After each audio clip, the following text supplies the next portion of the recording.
Probablemente no necesitabas saber que Donnie Darko, esa fantástica película de 2001 dirigida por Richard Kelly, protagonizada por un jovencísimo Jake Gyllenhaal, tuvo una secuela 7 años después. Se llamó Ese Darko, de un tal Chris Fisher, y no necesitas saberlo porque si eres de los que disfrutó Donnie Darko llegarás a la misma conclusión que yo, si es que te atreves a ver este vídeo, que la mera existencia de ese Darko hace que nuestro universo sea objetivamente un lugar peor. Peor, más feo, más cutre y con menos sentido. Y si no has visto Donnie Darko, quizá no captes del todo la magnitud del sacrilegio que supone esta presunta secuela, pero no te preocupes que te vas a entretener igual porque Ese Darko es una de esas películas que rebosan mandanga. Pero antes de meternos en este pozo sin sentido, vale la pena que te ponga un poco en contexto. Donnie Darko fue una película rarísima, sí, pero magnética, que cayó en desgracia comercial por una razón muy concreta. Su estreno estaba previsto para el 26 de octubre de 2001, apenas mes y medio después del 11S.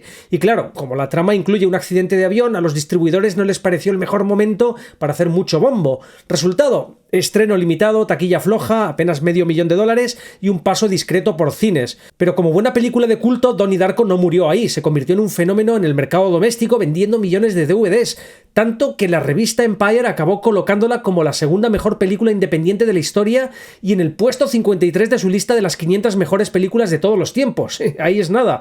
¿Y qué la hace tan especial? Pues que es una de esas pelis raras pero atractivas, de las que te dejan con cara de ¿qué cojones acabo de ver? Y según el tipo de persona que seas, o bien abrazas el misterio y lo dejas flotar en tu mente como una experiencia estética, o te lanzas de cabeza a YouTube a ver vídeos con miniaturas tipo Donnie Darko explicado. A ver, es una película multicapa que puedes ver muchas veces y descubrir siempre algo nuevo y que te dirá cosas distintas según el momento vital en el que la veas.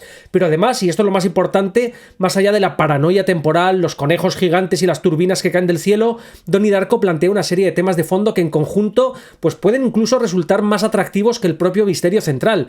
La ansiedad adolescente, el estigma de los trastornos mentales, la búsqueda de sentido en la vida, el aislamiento y la incomprensión que a veces sufren las personas especialmente inteligentes, la presión social y muchas más cosas latiendo bajo la superficie.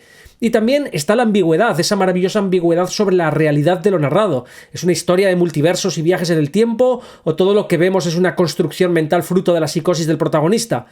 Esta duda no parece resolverse en el corte original de la película, aunque en 2004 Richard Kelly hizo su montaje del director, que aclara muchas de las ambigüedades y orienta las teorías sobre lo que ocurre hacia la ciencia ficción, aunque sin ser demasiado explícito ni arruinar la profundidad de los temas y el misterio. Y es precisamente en esto donde pincha estrepitosamente su secuela, Ese Darko, una película que más allá de su factura barata, sus actuaciones flojas, su ritmo soporífero y sus efectos especiales que hacen que Sharknado parezca Interstellar, fracasa en lo fundamental. No explora nada, no profundiza en nada y no transmite nada.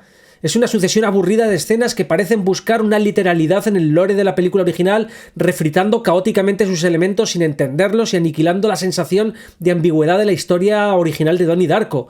De hecho, el mismo Richard Kelly, guionista y director de la película original, se pronunció en varias ocasiones desmarcándose de cualquier relación con la secuela de Chris Fisher, asegurando que nunca leyó el guión y nunca vio la película ni piensa hacerlo. Su existencia estaba más allá de su capacidad de control. The rights to the movie keep changing hands from corporate catalog purchases and acquisitions, and I am just trying to protect the intellectual property from anything happening to it like what happened with that sequel that I have never seen and will never ever see. Y en este punto solo te faltaría saber un poco de qué va Donnie Darko, pero por suerte la secuela empieza con un rótulo expositivo a lo Star Wars, donde te cuenta lo que necesitas saber para estar más o menos ubicado. ¡Allá vamos! Ya te lo cuento yo, ya te lo cuenta Gaby, ya me da como yo por nosotros. Middlesex, Virginia, 1988. Donnie Darko murió al caerle un motor de avión desde el cielo mientras dormía. El gobierno nunca localizó el avión desde el que cayó y ni tan siquiera admitió que ocurriera el incidente, pero aquello solo fue el principio de la tragedia y el misterio. Ahora, 7 años después, la hermana pequeña de Donnie, Samantha, está sola y desamparada y ha huido de un hogar que quedó destruido por la muerte de su hermano. Y se nos presenta Samantha, la S de Ese Darko y hermana de Donnie, y que resulta ser la misma actriz que interpretó al personaje en la película original, y a su mejor amiga Cory, en el típico montaje de carretera con cancioncita indie para que parezca que está pasando algo mientras te rellenan 5 minutos de película. Lo único a destacar aquí es esta alucinación que tiene Samantha de un unicornio en las nubes galopando por el cielo, que es sin duda el primero de muchos guiños a la peli original, en la que la misma Samantha, 7 años antes, lee un pequeño cuento que había escrito ella misma a una compañera de clase de su hermano, que trata de un príncipe llamado Justin que descubre al unicornio Arie, el cual le lleva a un mundo mágico, hermoso y extraño. Y fin, ese es el cuentito. Y bueno, el coche se les escacharra en medio de la nada y como estamos en el año 95 y los teléfonos móviles aún eran una rareza, pues les toca esperar. Y mientras esperan, Samantha ve un tipo subiéndose a un molino de viento y sentándose en la plataforma. Después era importante. Un rato después, Randy, el típico bad boy de pueblo, aparece en un Pontiac Firebird del 93 de color rojo, en otro guiño a la peli original en la que Frank, el que iba disfrazado de conejo, conducía la versión del 77 del mismo vehículo y con el mismo color. Randy les ofrece ayuda a las chicas y al determinar que el coche está averiado, las lleva a la cercana población de Conejo Springs, literal. Conejo Springs, un nombre que intenta camuflar en una palabra española la descarada referencia al disfraz de conejo emblemático de la película original. Cutre es poco. En el taller de automóviles local, el mecánico les confirma a las chicas que la reparación llevará un par de días. Randy, que como mancebo pueblerino que se acaba de topar con dos chicks sexys, se queda revoloteando cual moscón alrededor de ellas, siempre metido en su papel de bad boy, se ofrece a intentar encontrar el repuesto necesario en el desguace, tras lo cual acerca a las chicas a un motel. Al inscribirse, ven un cartel de un niño desaparecido, un tal Bill Moorcroft, y el recepcionista asegura que no es el único niño desaparecido. ¡Tachán! Primer misterio misterioso de la peli. Volvemos a ver al tipo sentado en el molino de viento, tras lo cual empezamos con las fechas, porque han de aparecer rótulos con fechas para que la gente no se olvide de que esto tiene algo que ver con Donnie Darko. Unicornios, Pontiacs rojos, conejos y fechas, por supuesto. Pues eso, que estamos a 29 de junio de 1995 y justo a las 3:33 de la madrugada, porque patatas, Samantha se levanta medio sonámbula. ¿A qué me suena a mí esto? Ah, claro, a Donnie Darko, porque como buen miembro de la familia Darko protagonizando la secuela, la chavala también tiene que andar sonámbula por ahí como le ocurría famosamente a su brother, pero aquí no se andan con sutilezas y en el minuto 11 nos meten ya la hard mandanga. Samantha, sonámbula, se acerca a la tele encendida, mete la mano en la pantalla y saca una pluma de pavo real. En serio, y a continuación pasa esto. Aparece una Samantha cadavérica con una transición en plan glitch en la que si ponemos cámara lenta... Vemos al conejo emblemático de la franquicia en una versión más hardcore, porque no lo olvidemos, esto es la secuela. Entonces volvemos al chaval del molino, ante el cual la Samantha cadáver aparece y le suelta. Reinará el frío y la oscuridad. ¿Estás listo para morir? El chaval mira al cielo y ve lo que parece un meteorito que se dirige hacia él. La Samantha cadáver se teletransporta en plan mal rollo junto al chaval, le pregunta que si tiene miedo y él responde que no, que es un buen soldado. Ella le dice, todo muere, y él replica, ella me dijo que vendrías. ¿Ella? ¿Quién será ella? ¡Tachán! Más misterios. Entonces la Samantha cadáver, la cual vemos que está separada del chaval por una misteriosa membrana acuosa como la que vimos en Donnie Darko, le dice que se salve y le da un plazo para el fin del mundo. 4 días, 17 horas, 26 minutos, 31 segundos. ¡Joder! Como en Donnie, lo tenemos ya todo. Fijaos que en 13 minutos la peli ya nos ha metido unicornios, conejos, Pontiacs rojos, fechas, membranas y plazos para el fin del mundo. Uno diría que la historia tiene prisa por ir al grano. Bueno, pues el caso es que éramos pocos y parió la abuela. No ha terminado el minuto 13 y a la retahíla de elementos legacy de Donnie Darko le tenemos que meter un portal dimensional de esos de agujero de gusano.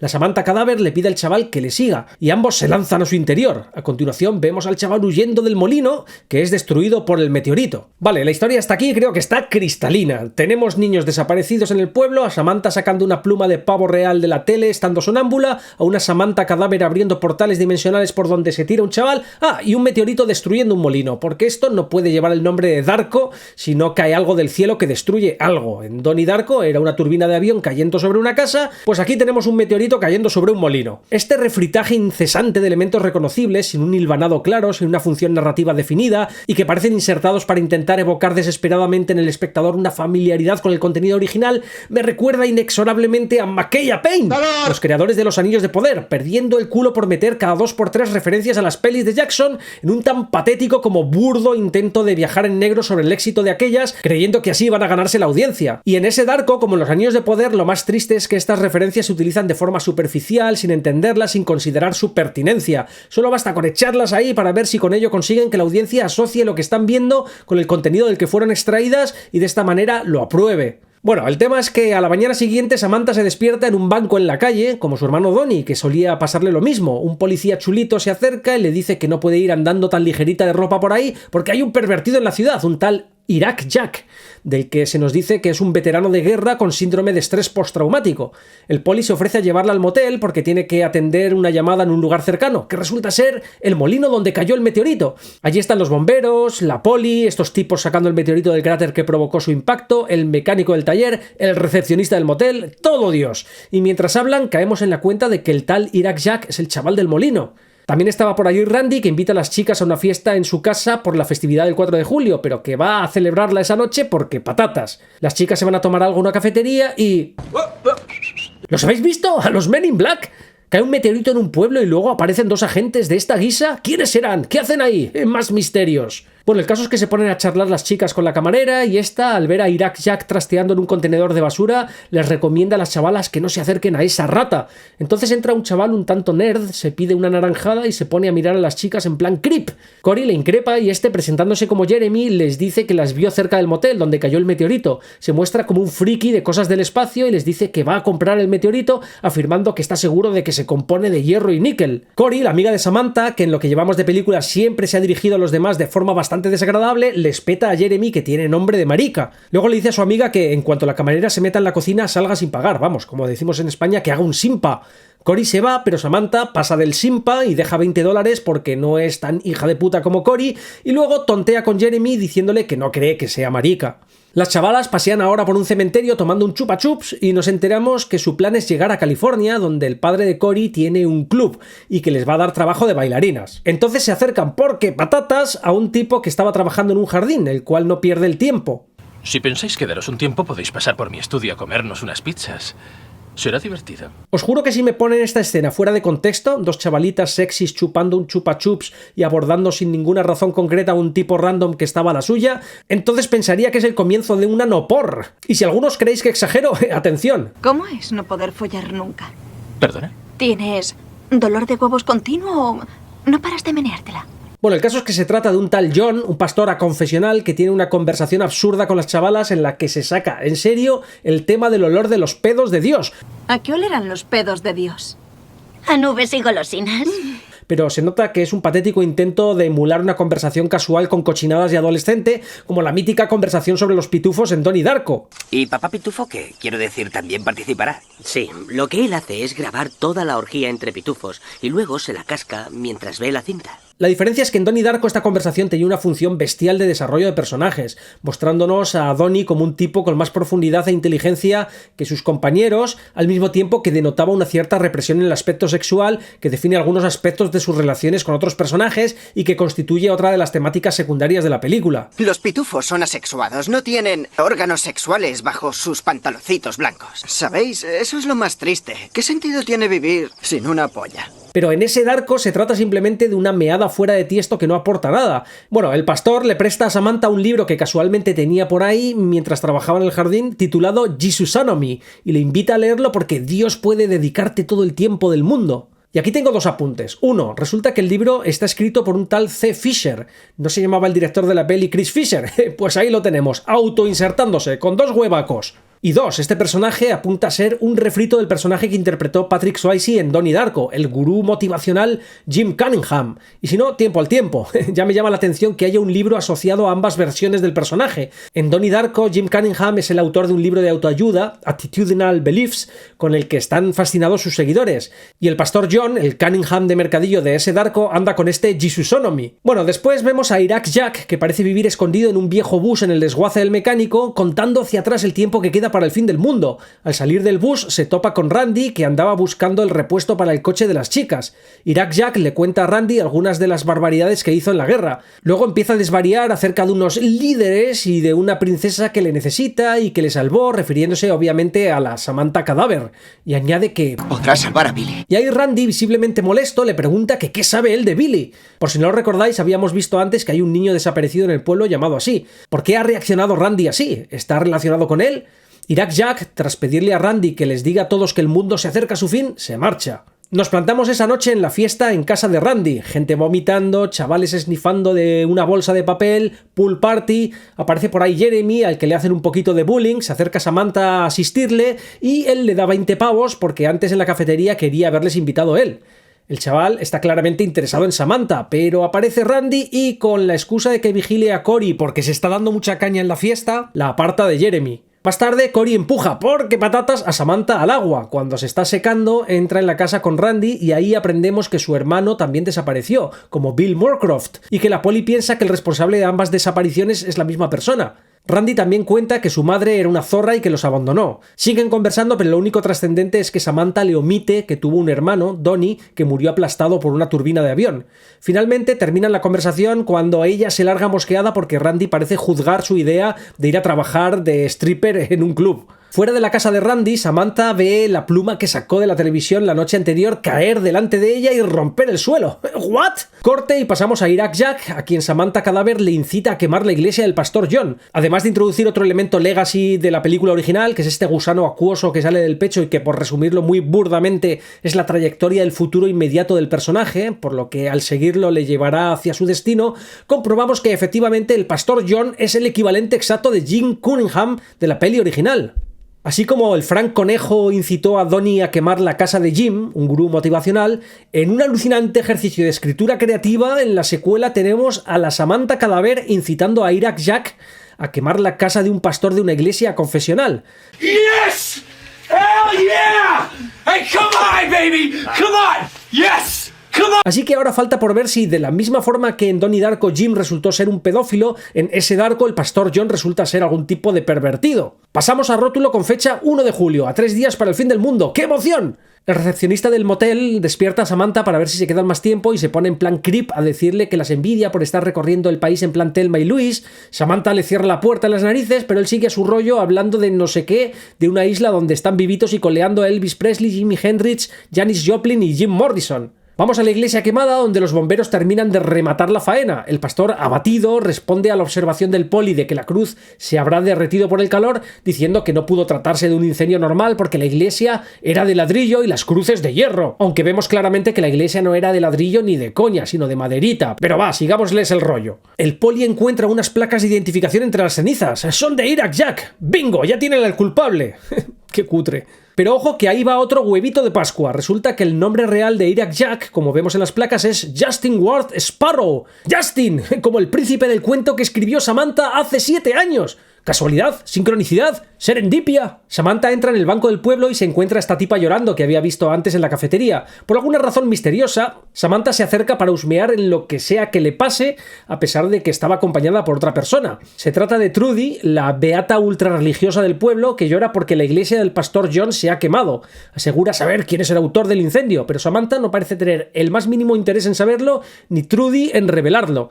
Pero sí que le cuenta que tiene una relación especial con Jesús, que es moreno, fuerte, musculoso y con rayos de luz en los ojos, denotando con poca sutilidad que lo idealiza como una figura sexual. Y luego se refiere a cómo Conejo Springs se ha vuelto un lugar de pecado desde que, atención, llegaron las drogas y el sexo anal.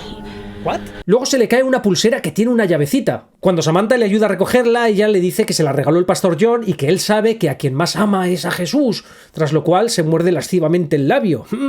Al salir del banco, Samantha se topa con Jeremy, quien dice que no le mola nada que se haya quemado la iglesia porque, atención, el pastor es un buen tío, a pesar de que estuvo en la cárcel, y que ayuda a chavales con problemas. Vamos, que si no estaba claro que el pastor John es Jim Cunningham 2.0, ahora no tenemos ninguna duda. Jeremy le dice que ha comprado el meteorito. Cuando Samantha se marcha, le vemos rascándose una asquerosa ulceración en el brazo que suponemos que está relacionada con este meteorito. Pasamos a montaje, donde vemos en paralelo a Iraq Jack forjando algo, a Randy conduciendo mientras bebe birra, llevando a Cory y unos amigos y... ¡al loro! Samantha caminando por la calle y... ¡ahí tenemos a los Men in Black otra vez! ¿Por qué? No lo sabemos y no lo sabremos jamás. Pero no dejéis de notar las pelis que se proyectan en el cine que hay al fondo. Todas metareferencias a temáticas de Donnie Darko, temáticas que ese Darko intenta replicar. 12 monos, una película que, como Donnie Darko, juega con viajes en el tiempo, bucles causales y la fragilidad mental del protagonista. Días extraños, thriller cyberpunk ambientado en un fin de año apocalíptico con una tecnología que permite revivir recuerdos ajenos, mezclando así lo sensorial, lo mental y lo distorsionado. Se conecta con el universo de Darko en el tono paranoico, la pérdida de identidad y el desdibujamiento de la realidad. O Alicia en el País de las Maravillas, el clásico del viaje iniciático a un mundo absurdo donde las reglas del tiempo, el espacio y la lógica se tuercen. Es el modelo arquetípico del descenso a la locura lúcida. Es una clarísima influencia tanto en Donnie Darko, el conejo que tanto Alicia como Donnie siguen, los mundos paralelos, la sensación de estar atrapado en otra lógica, como en lo que ese Darko intenta replicar con su atmósfera misteriosa y personajes excéntricos, aunque con la profundidad de un posavasos mojado. Y bueno, finalmente vemos lo que Iraq Jack estaba forjando, una máscara de conejo como la de la peli original, pero a lo bruto, la cual se calza en la cabeza. A continuación, vemos cómo Randy, que llevaba a Cory y a sus amigas en su Pontiac, se detiene junto a Samantha, que caminaba por el borde de la carretera. Samantha y Cory se ponen a discutir porque la primera quiere largarse ya de ese pueblo de mala muerte, pero la segunda no, porque se lo está pasando muy bien con Randy y sus amigos. Samantha se marcha indignada atravesando la carretera y entonces Cory ve el fantasma del niño Billy con un pijama rojo por el retrovisor. Randy le dice a Cory que se ha pasado con su amiga, ella le llama borracho y él le dice que se largue. Cory sale del coche, Randy acelera y en una escena terriblemente mal filmada en la que no se entiende casi nada, aparece de nuevo el Billy fantasma, tras lo cual un coche que no sabemos muy bien de dónde sale embiste el Pontiac de Randy. Randy sale tambaleante del vehículo y vemos que Samantha ha sido atropellada. De nuevo, Chris Fisher se marca una escena de esas que no sabe si es un homenaje cutre a Donnie Darko o una exhibición de incompetencia narrativa, porque aquí, como en la película original, tenemos un personaje atropellado accidentalmente con un Pontiac Firebird rojo. ¿De verdad era necesario? En fin, sigamos. En la oficina de policía nos enteramos de que Samantha ha muerto. Sí, a los 40 minutos de película, la protagonista, que ya se sentía una secundaria en este conato de historia en su propia película, pues muere, dejando el protagonismo a Cory, un personaje incapaz de sostener tal responsabilidad. El poli sabe que Randy estaba bebiendo, pero afirma que está claro que el accidente no es su culpa. Cory le pregunta que cómo explica el coche que salió de la nada, a lo cual el poli responde: ¿Cómo explicas el enanismo o los monos de peluche? No lo sé. Yes! Hell yeah! Hey, come on, baby! Cory en el motel, muy triste, se emborracha. Al abrir la maleta de Samantha se encuentra la copia del libro La filosofía del viaje temporal que en la peli original le dio el profesor de ciencias a Donnie Darko, libro que había escrito Roberta Sparrow, el personaje al que en el pueblo de Donnie llamaban Abuela Muerte. Pero un momento, ¿Roberta Sparrow?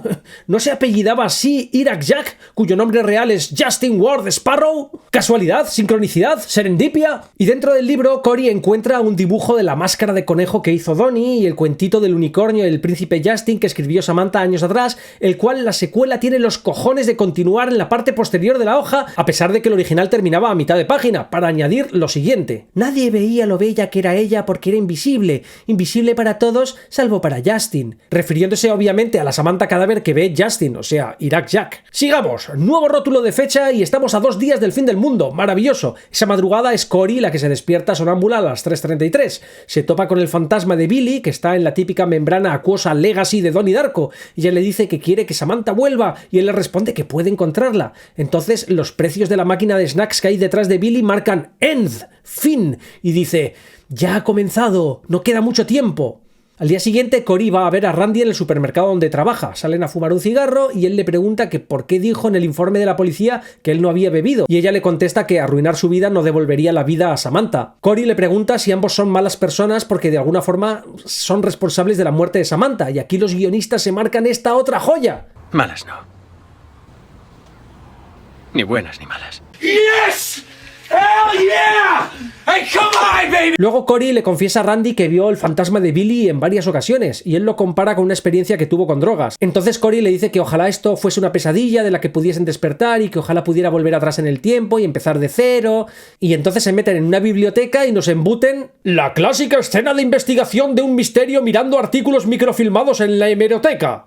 Marca registrada. Porque Cory asegura, porque patatas, que tiene que haber una conexión entre lo que le pasó a Samantha y a su hermano Donnie. Ahí Randy se entera de que Samantha le omitió que tenía un hermano cuando le habló de su familia. En la pantalla del lector del microfilm vemos el artículo sobre la turbina de avión que cayó sobre la casa de los Darko, matando al pobre Donnie. Sin que sepamos muy bien cómo, Cory parece encontrar sin ningún problema artículos relacionados como si un lector de microfilm fuera el puto Google. Una joven decapitada por una tapa de alcantarilla volante, un joven muere aplastado por un contenedor que cayó del cielo, mientras ambos hablan de que la vida es una mierda y que luego te mueres y fin. Y bueno, aquí estamos viendo otra atrocidad que comete la película. El evento misterioso que abre la historia de Donnie Darko en la película original, que se sentía único y especial, pues resulta que la secuela lo convierte en un caso más de entre otros muchos de similar corte. Una turbina de avión, una tapa de alcantarilla, un contenedor, un meteorito metálico, todos ellos cayendo sobre jóvenes. Claro, esto es una secuela, tiene que ocurrir todo a lo bestia. Tornado, tornados. Alien, aliens. Pasamos a nuevo rótulo, a un día del fin del mundo. ¡Bravo! Cory duerme con Randy, pero aparece el fantasma de Billy y la despierta. Le dice que coja agua y entonces le sale el gusano ese acuoso del pecho que la guía hasta la entrada de una mina que tiene una reja. Dentro sale una luz brillante. Billy le dice que para recuperar a Samantha tiene que entrar ahí. Ella intenta cortar el gusano acuoso que sale de su pecho, pero el bicho le vacila en plan ni se te ocurra hacerlo otra vez. Y Billy le dice que ellos no dejarán que hagas lo que quieras. Entonces Cory deja caer la botella de agua. ¿Y qué es todo esto del agua, los gusanos acuosos que salen del pecho y quiénes son los malditos ellos?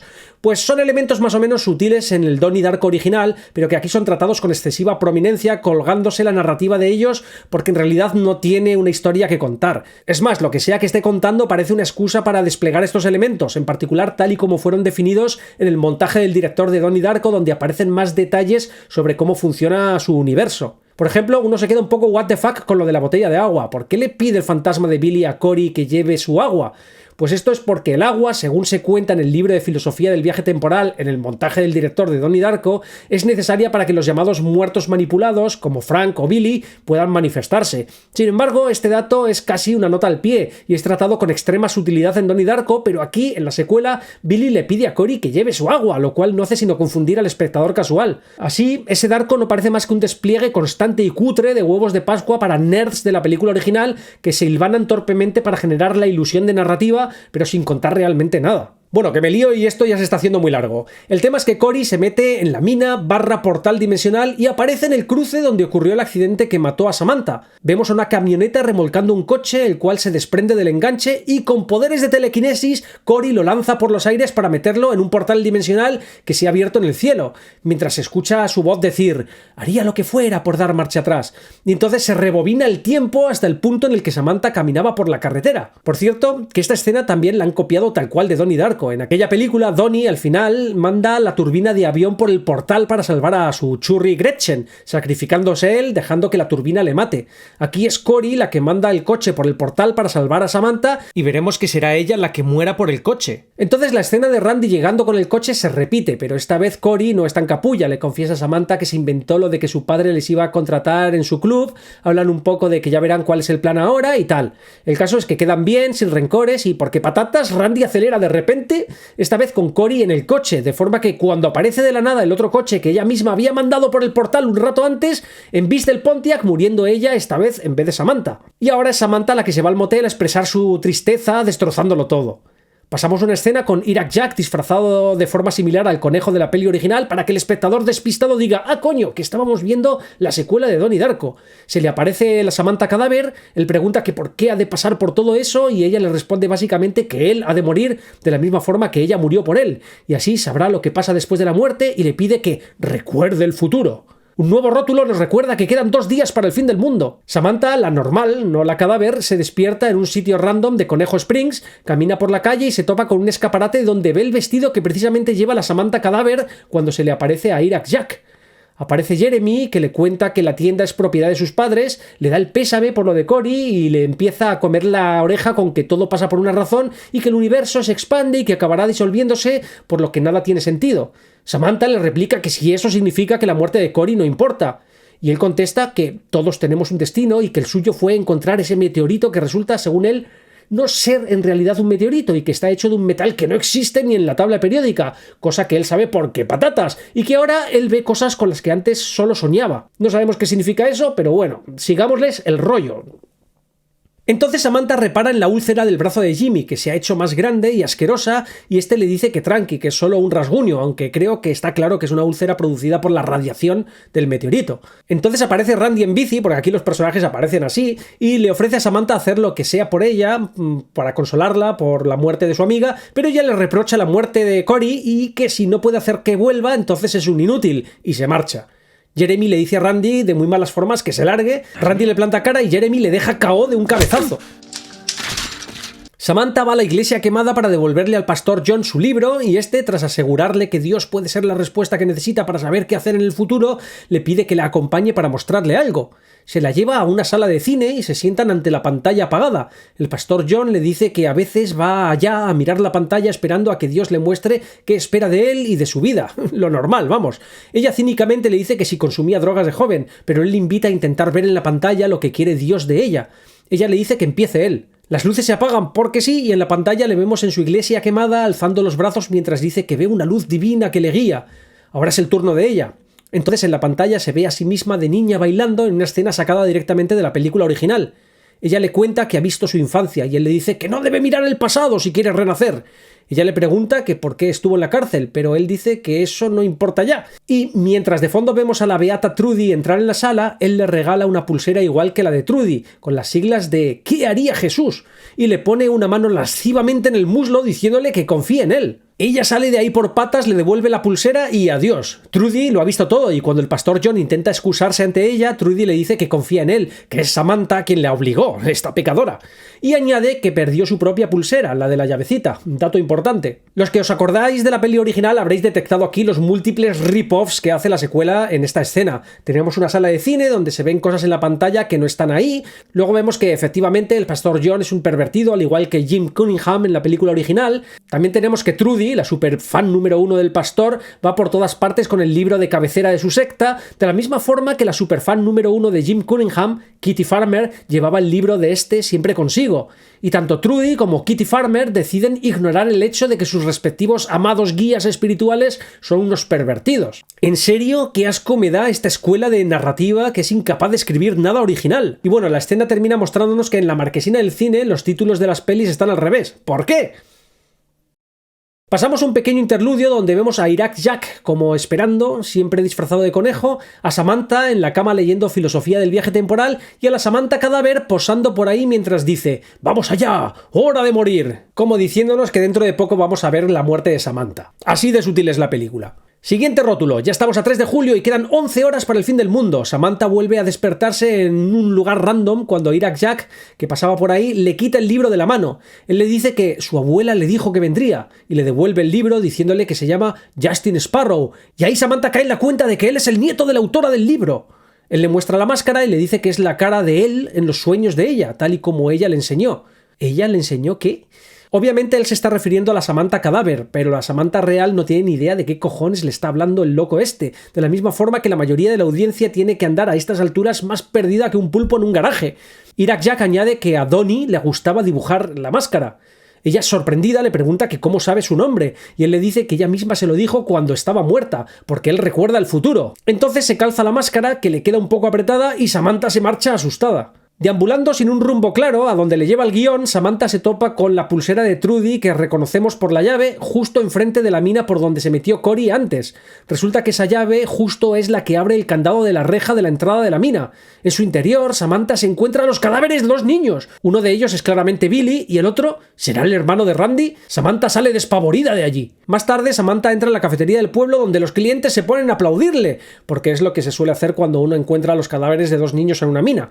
Los lugareños siguen creyendo que el culpable es Iraq Jack, pero Samantha sabe que es Trudy y por extensión muy probablemente el pastor John. En la cafetería también está Randy, que le dice a Samantha que la muerte de Cory no fue su culpa porque el coche salió de la nada. De hecho, ahora sabemos que la culpa de la muerte de Cory fue de Cory. Randy le pregunta que si ha visto los restos de su hermano y añade que si hubiera ido un día antes habría encontrado al otro, a Billy, con vida y que la culpa es de Iraq Jack. Samantha lo niega, pero porque patatas no le dice que muy probablemente la culpa sea de Trudy. ¡Pero espera! Hay algo que no te he dicho. ¡Que se lo va a decir! ¡Se lo va a decir! Mi hermano también murió. ¡Oh, no! Vale, pues no se lo dice. Sigamos. El tema es que ahora tienen ambos en común la pérdida de un hermano. Ella quiere saber si eso un día lo superará, pero él opina que no, que el dolor de la pérdida irá peor. Samantha expresa que igual despertando y empezando de cero pueda acabar con el dolor. Entonces entra Iraq Jack en la cafetería porque todo Dios va a donde esté la protagonista y produce una conmoción con su presencia. Se arrodilla ante Samantha y le implora que le enseñe. ¿Que le enseñe qué? Entonces entra el poli del bigotito y lo reduce al tiempo que Iraq Jack grita el tiempo que queda para el fin del mundo. Algo más de 3 horas. El policía le dice a Samantha que no cree que Trudy sea la culpable. Trudy, que también pasaba por ahí, como todo el mundo, le mete un bofetón a Samantha por haberle acusado de la muerte de los chavales. Samantha vuelve al motel y se encuentra con el vestido del escaparate de la tienda de Jeremy, porque el creep de Jeremy, que aparece por ahí, de alguna manera pudo entrar en su cuarto y dejarlo ahí. Y entonces le invita a ver los fuegos artificiales del 4 de julio con él. Ella se hace la remolona, pero acaba cediendo. Jeremy la lleva en coche a un lugar oscuro en el campo porque según él es el mejor sitio para ver el espectáculo de fuegos artificiales. Pero ella, que la vemos con el vestido de la Samantha cadáver, no se siente a gusto. El tipo le dice que lo olvide todo y no piense en nada. Entonces despliega una manta de picnic y se sientan, pero ella está visiblemente incómoda. ¿Será que nota que va a morir? Entonces en el cielo se abre un agujero de gusano por el que vemos caer un hipercubo cutre que aparece sobre la Tierra, se inflama y se transforma en un ave de fuego, porque... Y entonces vemos a Jeremy muy nervioso, mirando la hora porque los fuegos no empiezan. Se levanta airado y arroja una piedra maldiciendo. Entonces empiezan a caer meteoritos porque Jeremy identifica como hipercubos. A pesar de estrellarse uno junto a ellos, Samantha parece no poder verlos. Entonces ella se da cuenta de las heridas asquerosas que tiene Jeremy en el cuello mientras siguen cayendo meteoritos a lo loco. En medio de aquel caos, Jeremy se abalanza sobre Samantha para besarla a la fuerza, pero ella le rechaza. Él, airado, la acusa de calientapollas, ella, actuando horriblemente, le pide que se calme y a él se le pone la cara como si se estuviese aguantando un enorme pedo que lucha por salir. Entonces le dice dramáticamente: si tú vieras lo que yo veo, y la empuja. Samantha cae al suelo golpeándose la cabeza con la máscara del conejo de Iraq Jack, que porque patatas estaba justo ahí en el suelo, clavándosele un trozo de metal en la sien, lo cual le provoca la muerte. En la celda del cuartelillo de Conejo Springs, Iraq Jack recibe la visita de la Samantha cadáver. Esta le entrega la pluma de pavo que la Samantha viva sacó de la tele y le dice que solo él puede salvar el universo, y la reja de la celda se abre. Randy va al motel a buscar a Samantha. Al no encontrarla, mientras siguen cayendo hipercubos meteoritos, se da un paseo por ahí y sin mucho esfuerzo acaba encontrando su cadáver. Al levantarlo del suelo, ve que ahí mismo está Iraq Jack. Sin decir nada, pasa de él y se marcha. Iraq Jack recoge la máscara de conejo del suelo y se la pone. Entonces se rebobina de nuevo la película mientras oímos la voz de Samantha diciendo: «Despierta y empieza de cero». Y volvemos al punto en el que Iraq Jack trepaba al molino. Samantha se despierta sobresaltada en el motel y vemos a Iraq Jack reír mientras el meteorito se abalanza sobre él, copiando sin disimulo alguno la escena de Donnie Darko en la que éste, sabiendo que tiene que morir para salvar a su churri Gretchen, se ríe mientras deja que la turbina de avión caiga sobre él. En el epílogo vemos a Samantha y compañía curioseando dónde cayó el meteorito. Por allí están los bomberos, la poli, los vecinos, unos paramédicos meten el cuerpo de Iraq Jack en una ambulancia, todo esto evocando de forma descarada, sin vergüenza alguna, el epílogo de la peli original, claro. Samantha decide largarse de vuelta a Virginia y Cory se quedará en Conejo Springs. En el pretencioso montaje final, que busca desesperadamente sacar en los últimos momentos alguna suerte de emoción en el espectador, copiando el concepto de la última escena de Donnie Darko, nos muestran a todos los personajes vivos de esta historia mirando al cielo. Vemos al poli Bigotitos sacar las placas de identificación de Iraq Jack intactas de entre los escombros, como antes las sacó de los escombros de la iglesia. Luego vemos al dueño del motel que se ha quedado finalmente con el meteorito, rascándose el brazo, sugiriendo que está empezando a afectarle la radiación. Luego vemos a la beata de Trudy en el cine santiguándose y mirando hacia arriba, y al pastor John haciendo jardinería, al niño Billy vivo todavía encerrado en la mina, a Jeremy haciendo la forma de la máscara del conejo con la comida en la cafetería, y a la camarera mirando por la ventana. Samantha se mete en un bus y con un pintalabios dibuja un culo invertido en la ventana, le da un beso y ¡fin! Y esto, damas y caballeros, es Ese Darko, una historia que te deja en el mismo sitio exactamente en el que empezó. No solo se trata de la pasmosa circularidad de su narrativa, dejándote con la impresión de que en realidad, tras más de hora y media de tedio, no pasó nada, sino que no te ha ofrecido siquiera ningún desarrollo o exploración de ninguna temática. Es literalmente un fanfiction barato, más preocupado por el refritaje superficial de los elementos más exóticos de Donnie Darko que por la elaboración o ampliación de la historia original. Quizá lo más triste de todo sea la imitación cutre que apunta a una superlativa falta de inspiración o capacidad creativa. La película pretende que te creas que la hermana de Donnie Darko se topa casualmente con el nieto de la abuela muerte en un pueblo random a 3.000 kilómetros de su casa, y que allí empiezan a suceder cosas como las que vivió su hermano 7 años antes, pero a lo bestia, porque como buena secuela todo tiene que ser menos sutil, más grande, más numeroso y más exagerado. El resultado a nivel narrativo, sin tener en cuenta los diálogos ridículos y la pobre factura, es bochornoso. Pero aún así extraigo algo interesante de Ese Darko. Es algo de lo que estoy seguro que su autor ignora. Si Si os habéis dado cuenta, casi cada personaje masculino de la película es un puto baboso que tiene intenciones con Samantha. Tenemos a Jeremy, un pagafantas que la aborda como un acosador y que la acaba matando. Luego está Randy, que cada vez que ve a Samantha con Jeremy se pone celoso y la aparta de él. También está el dueño del motel, que se pone muy creepy con ella una mañana babeándole como un San Bernardo en celo en la puerta de su habitación. Y por último, al pastor John, que intenta seducirla en una sala de cine. Estoy segurísimo que este patrón tan regular de relaciones se debe a incompetencia narrativa más que a una decisión calculada, pero sin duda Samantha es un personaje con el síndrome de pitufina, el típico personaje femenino que se convierte en interés romántico o a veces en obsesión sexual de una cohorte de personajes masculinos que revolotean babeando a su alrededor. Sí, ya sé que está su amiga Cory por ahí, pero su construcción es tan plana y testimonial que no hace más que subrayar la pitufinidad estructural de Samantha. Cory no es un personaje, es una excusa con patas para justificar que Samantha esté en Conejo Springs y pueda ser acosada por el catálogo entero de varones disponibles. Y esto lo traigo a colación porque de todos los huevos de Pascua, guiños y referencias que ese Darko hace de la película original, estoy convencidísimo de que el de la condición de pitufina de Samantha, es el único que el guionista Nathan Atkins ha introducido inconscientemente. Una cerveza y un chocho. Es todo lo que necesito. Pues tenemos que buscarnos una pitufina. ¿Una pitufina? No una pava creída de Middlesex, ya me entiendes. Una rubia guapa que quiere hacer guarradas con los tíos. Como pitufina. Pues como decía al principio, no necesitabas saber de la existencia de esta secuela, ni mucho menos comerte todo este vídeo hasta aquí, por lo que te pido disculpas. Aunque, si consideras que te he entretenido un poco, déjame ese like, que me ayuda un montón, y considera suscribirte y activar notificaciones para recibir más mandanga de la chunga, como la que te acabas de comer. ¡Nos vemos pronto! ¡Chao!